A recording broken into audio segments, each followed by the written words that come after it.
ತುಮಕೂರಿನಲ್ಲಿ ಲೋಕಸಭಾ ಚುನಾವಣೆ ದಿನದಿಂದ ದಿನಕ್ಕೆ ಕಾವನ್ನ ಪಡ್ಕೊಳ್ತಾ ಇದೆ. ಅದರಲ್ಲೂ ಕೂಡ ಎನ್ಡಿಎ ಮೈತ್ರಿ ಅಭ್ಯರ್ಥಿಯಾಗಿರುವಂತಹ ಸೋಮಣ್ಣ ಅವರು ಅಬ್ಬರದ ಪ್ರಚಾರವನ್ನ ಮಾಡ್ತಾ ಇದ್ದಾರೆ. ಇವತ್ತು ತುರುವೇಕೆರೆ ಭಾಗದಲ್ಲಿ ಅವರ ಪ್ರಚಾರ ನಡೀತಾ ಇದೆ. ಸೊ ನಮ್ಮ ಜೊತೆ ಏನು ಎನ್ಡಿಎ ಮೈತ್ರಿ ಅಭ್ಯರ್ಥಿಯಾಗಿರುವಂತಹ ಸೋಮಣ್ಣ ಅವರು ಇದ್ದಾರೆ, ಅವ್ರನ್ನೇ ಮಾತಾಡ್ತಾ ಹೋಗ್ತೀನಿ. ಸರ್ ನಮಸ್ಕಾರ. ದಿನದಿಂದ ದಿನಕ್ಕೆ ಅದು ಏನು ಶಕ್ತಿ ಇದೆಯೋ ಗೊತ್ತಿಲ್ಲ, ನಿಮ್ಮಲ್ಲಿ ಚುನಾವಣಾ ಪ್ರಚಾರದ ಕಾವು ಕೂಡ ಜೋರಾಗಿದೆ.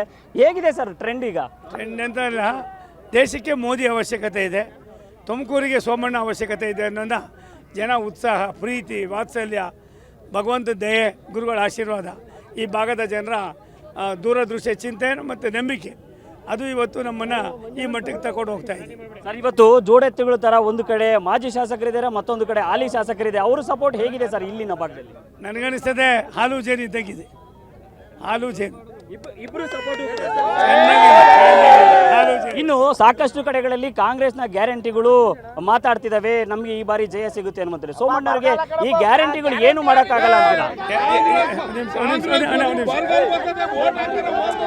ಒಂದು ಗ್ಯಾರಂಟಿ ಎಲ್ಲ ಕಳೆದೋಗಿದೆ, ಅವರು ಕಳೆದೋಯ್ತಾರೆ.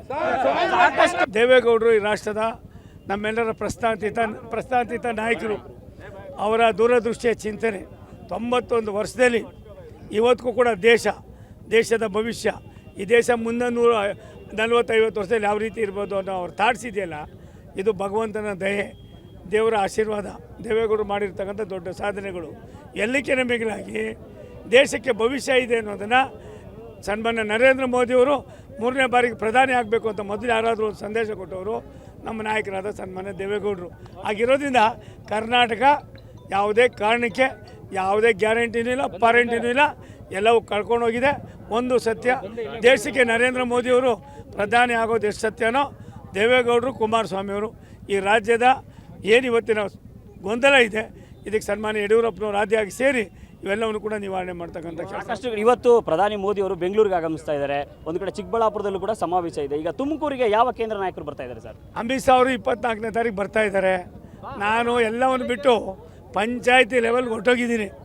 ನನಗನ್ನಿಸ್ತದೆ ಒಬ್ಬ ಲೋಕಸಭಾ ಸದಸ್ಯ ಪಂಚಾಯತಿ ಲೆವೆಲ್ಗೆ ಹೋಗಿ ಹಳ್ಳಿಗಳಲ್ಲಿ ನೋಡಿ ಮತ ಕೇಳಿರ್ತಕ್ಕಂಥ ಯಾವ್ದಾದ್ರು ಉದಾಹರಣೆ ಇದ್ದರೆ ಅದು ಸೋಮಣ್ಣ, ಸನ್ಮಾನ್ಯ ದೇವೇಗೌಡರ ಮಾರ್ಗದರ್ಶನ, ಆಶೀರ್ವಾದ, ಸನ್ಮಾನ್ಯ ಯಡಿಯೂರಪ್ಪನವರು ಮತ್ತು ಕುಮಾರಸ್ವಾಮಿಯವರ ಒಂದು ಸಂದೇಶ. ಏನು ಕೊಡುಗೆ ಕೊಡಬೇಕು ಅಂತ ಸರ್ ತುಮಕೂರಿಗೆ? ತುಮಕೂರು ಈ ರಾಜ್ಯದಲ್ಲಿ ಬೆಂಗಳೂರನ್ನು ಹೊರತುಪಡಿಸಿದ್ರೆ ತುಂಬ ಶೀಘ್ರವಾಗಿ ಬೆಳೀತಾ ಇರ್ತಕ್ಕಂಥ ನಗರ ತುಮಕೂರು ಲೋಕಸಭಾ ಕ್ಷೇತ್ರ. ಈ ಭಾಗಕ್ಕೆ ಸರಿಯಾದ ಮೆಡಿಕಲ್ ಕಾಲೇಜ್ಗಳಿಲ್ಲ, ಇಂಜಿನಿಯರಿಂಗ್ ಕಾಲೇಜ್ ಇಲ್ಲ, ಯಾವುದೇ ಗಾರ್ಮೆಂಟ್ ಕಾರ್ಖಾನೆಗಳಿಲ್ಲ, ಸಣ್ಣ ಪುಟ್ಟ ಕೈಗಾರಿಕೆಗಳಿಲ್ಲ. ವಸಂತ ನರಸಾಪುರವನ್ನು ಒಂದು ಬಿಟ್ಟರೆ, HL ಗುಬ್ಬಿಯಲ್ಲಿರೋದನ್ನು ಬಿಟ್ಟರೆ ನನಗನ್ನಿಸ್ತದೆ ಬೆಂಗಳೂರಿಂದ ತುಮಕೂರಿಗೆ ಡೈರೆಕ್ಟಾಗಿ ಒಂದು ಮೆಟ್ರೋ, ಒಂದು ಮೇಲ್ಸೇತುವೆ, ಮೆಟ್ರೋದಲ್ಲಿಗೆ ವಸಂತ ನರಸಾಪುರಕ್ಕೆ, ಇವೆಲ್ಲಕ್ಕೆ ನಮಗಾಗಿ ಅಂತಾರಾಷ್ಟ್ರೀಯ ವಿಮಾನ ನಿಲ್ದಾಣದಿಂದ ಹಿಡಿದು ರೈಲ್ವೆ ಯೋಜನೆಗಳಿಂದ ಹಿಡಿದು ಸಾಮಾನ್ಯ ಬಡವನ ಕುಟುಂಬವೂ ಕೂಡ ನೆಮ್ಮದಿಯಿಂದ ಜೀವನ ಸಾಕುತ್ತಾಗಂಥದ್ದಕ್ಕೆ 10 ಹಲವಾರು ಕಾರ್ಯಕ್ರಮಗಳಿದೆ. ಎಲ್ಲವನ್ನು ಕೂಡ ತಂದು ಈ ಕ್ಷೇತ್ರಕ್ಕೆ ಸಮರ್ಪಣೆ ಮಾಡ್ತೀನಿ, ಜನರ ಮೆಚ್ಚುಗೆಯನ್ನು ಗಳಿಸ್ತೀನಿ. ಸೋಮಣ್ಣವ್ರನ್ನ ಯಾವುದೇ ಕುತಂತ್ರಗಳು ಅದಕ್ಕೆ ಸೋಮಣ್ಣವರು ಬಗ್ಗಲ್ಲ, ಜಗ್ಗಲ್ಲ, ಕುಗ್ಗಲ್ಲ. ನಾನು ದೇವೇಗೌಡರ ಪರಮ ಶಿಷ್ಯ, ಬಾಲಗಂಗಾ ಸ್ವಾಮೀಜಿ, ಸಿದ್ಧಗಂಗಾ ಸ್ವಾಮಿಗಳು ನನಗಿಬ್ಬರು ದೇವರು. ಹಾಗಾಗಿ ಇವಕ್ಕೆಲ್ಲ ನನ್ನ ತಲೆಯಲ್ಲೇ ಇಲ್ಲ ಅಂತ ಅವ್ರಿಗೆ ಲೆಕ್ಕಕ್ಕೂ ಇಟ್ಕೊಂಡಿಲ್ಲ ನಾನು. ಮೈತ್ರಿ ಅಭ್ಯರ್ಥಿಯಾಗಿರುವಂತಹ ಸೋಮಣ್ಣ ಅವರು ಹೇಳ್ತಾ ಇರಬಹುದು. ಮಧು ಇಂಗಳದ News First Tumakuru. News First ನಿರ್ಭೀತಿಯಿಂದ ನಿಮ್ಮ ಪರವಾಗಿ.